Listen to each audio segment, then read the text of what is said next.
we started years ago, started walking through our neighborhood, and we would meet people along the way and they'd say something like, "Oh, our dog died this morning or yesterday or whatever."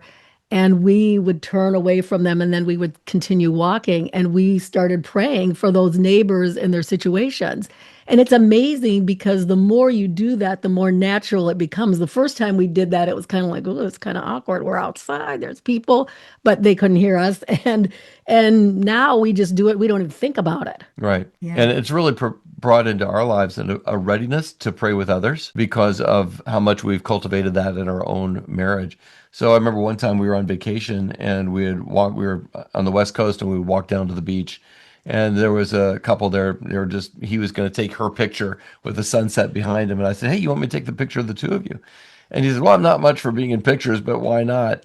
And so I took their picture, and then they asked what we were doing in the area, and we said we were speaking at a Christian conference center nearby. They were familiar with it. They said they were Christians too, that they would come down and have their morning prayers there by the beach when they were in town.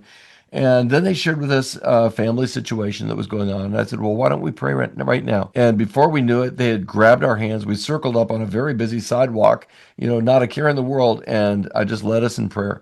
And that began kind of a relationship with those folks too. They're part of our prayer team for our ministry now.